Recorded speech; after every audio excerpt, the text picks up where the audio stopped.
परभणीमध्ये झालेल्या तोडफोड आणि जाळपोळीमध्ये 1 कोटींपेक्षा जास्त नुकसान, मुख्यमंत्री फडणवीसांची माहिती। परभणीची दंगल हिंदू विरुद्ध दलित अशी नसल्याचं फडणवीस यांचं सभागृहामध्ये स्पष्टीकरण।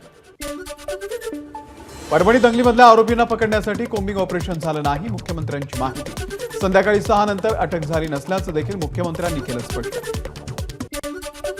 मुख्यमंत्र्यांनी सभागृहामध्ये चुकीची माहिती दिली। नितीन राऊत यांचा आरोप, परभणीमधल्या कोम्बिंग ऑपरेशनचं फुटेज माझ्याकडे आहेत, नितीन राऊत यांचा दावा। बीडमधल्या हत्येमागचा मास्टरमाइंड कोणीही असला तरी कारवाई होणारच, तसंच वाल्मिक कराडही एका गुन्ह्यात असल्यानं त्यांच्यावरही कारवाई होणारच, मुख्यमंत्री देवेंद्र फडणवीस यांचं सभागृहामध्ये आश्वासन। बीड प्रकरणाची एसआयटी आणि न्यायालयीन चौकशी करणार, मुख्यमंत्र्यांचं आश्वासन। सरपंच देशमुख यांच्या कुटुंबियांना 10 लाखांची मदत देणार असल्याची फडणवीसांची घोषणा। वाल्मिक कराड विकृत, सिरियल किलर, आव्हाडांचा गंभीर आरोप। वाल्मिक कराड, धनंजय मुंडेंना वाचवण्याचं काम सरकार करते का, आव्हाड यांचा सवाल। मस्साजोग सरपंच हत्या प्रकरणामध्ये सर्व आरोपींवरती मकोकाच्या अंतर्गत कारवाई करणार, मुख्यमंत्री देवेंद्र फडणवीस यांची माहिती। सूर्यवंशींना कोठडीमध्ये मारहाण झालेली नाही, सूर्यवंशींना श्वसनाचा आजार असल्याचं वैद्यकीय चाचणीमध्ये नमूद, तसंच वैद्यकीय चाचणीमध्ये सूर्यवंशींच्या जुन्या जखमांचाही उल्लेख। सभागृहामध्ये मुख्यमंत्री देवेंद्र फडणवीसांची माहिती। राज्य सरकार सूर्यवंशींच्या कुटुंबियांना 10 लाखांची मदत करणार, मुख्यमंत्री देवेंद्र फडणवीस यांची घोषणा। सोमनाथ सूर्यवंशीला कुठलाही आजार नव्हता, सूर्यवंशी कुटुंबियांची माहिती। तर आम्हाला 10 लाख नकोत, आमचा मुलगा हवाय, सूर्यवंशी कुटुंबियांची प्रतिक्रिया। कल्याणमधल्या मराठी कुटुंबाला मारहाणीच्या घटनेचे विधानसभेमध्ये पडसाद, मराठीच्या मुद्द्यावरती विरोधक आक्रमक। कल्याणमधल्या मराठी कुटुंबाला मारहाण करणारा अखिलेश शुक्ला हा तात्काळ निलंबित, माजुरड्यांचा माज उतरवल्याशिवाय राहणार नाही, देवेंद्र फडणवीसांचा इशारा। अधिकारी कितीही मोठ्या बापाचा असला तरी कारवाई होणारच, तत्परतेनं कारवाई करण्याचे आदेश दिले जातील, अजित पवार यांचं आश्वासन। कल्याणमधील घटना संतापजनक, मराठी माणसाला दाबलं तर महाराष्ट्रद्रोहाचा गुन्हा दाखल करा, आदित्य ठाकरेंची मागणी। कल्याणच्या प्रकारावरती मुख्यमंत्र्यांनी माफी मागायला हवी, संजय राऊत यांची मागणी। मराठी माणसावरती हल्ले ही भाजपच्या अंताची सुरुवात, राऊत यांचं वक्तव्य। महाराष्ट्रात येऊन मस्ती दाखवतात, त्यांनी कंट्रोलमध्ये राहावं, कल्याणमधील घटनेवरती रोहित पवार यांची प्रतिक्रिया। कल्याणमधल्या घटना ह्या भ्याड आणि निंदनीय, मराठी माणसानं राहायचं कुठे, ज्योती गायकवाड यांचा सवाल। मराठी माणसावरती होणारा अन्याय कदापि सहन केला जाणार नाही, मारहाण करणाऱ्या शुक्लाला अटक करावी, मनसेचे नेते अविनाश अभ्यंकर यांची मागणी।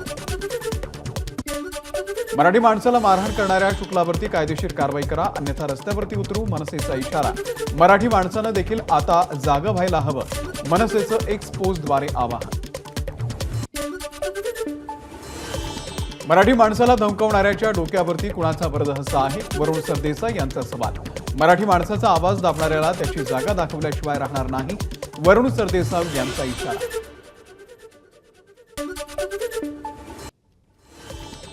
विरोधी पक्षाच्या बाकांवरती लावलेल्या बाबासाहेबांच्या फोटोवरून विधानसभेमध्ये प्रचंड गदारोळ, फोटो काढण्याची अध्यक्षांची सूचना, तर फोटो लावण्यास आम्हालाही परवानगी द्या म्हणत सत्ताधारी आक्रमक।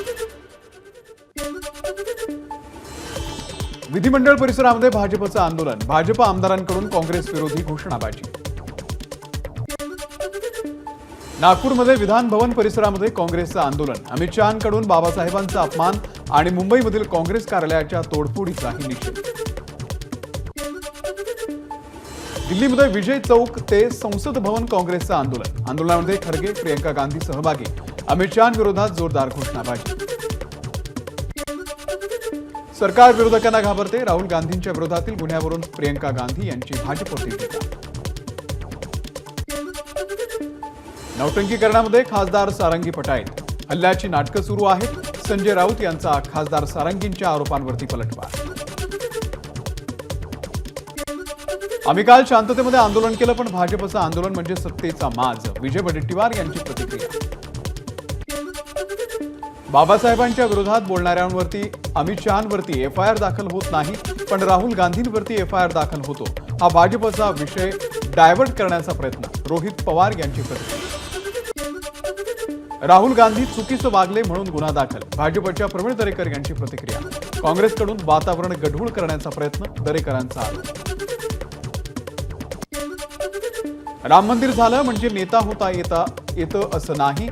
पुण्यातल्या सहजीवन व्याख्यानमालेमध्ये सरसंघचालक मोहन भागवत यांचं वक्तव्य.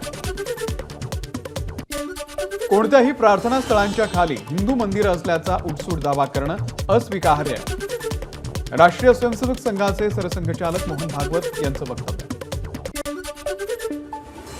सर्वांना हव्या त्या प्रार्थना स्थळामध्ये जाण्याचं आणि पूजा पद्धतीचं स्वातंत्र्य हवं. वेगवेगळ्या धर्मियांना तसंच विचारधारांना सलोख्यानं भारतामध्ये राहण्यासाठी योग्य वातावरण तयार व्हावं. सरसंघचालक भागवत यांनी व्यक्त केली अपेक्षा.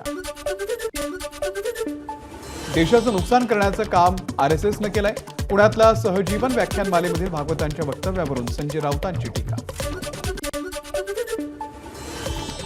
लिव्ह इन रिलेशनशिप समाजासाठी घातक. नितीन गडकरी यांचं मत. लिव्ह इन आणि समलैंगिक विवाह हे समाज नियमांच्या विरोधामध्ये असल्याचं नितीन गडकरी यांचं वक्तव्य. एबीपी माझा, उघडा डोळे बघा नीट.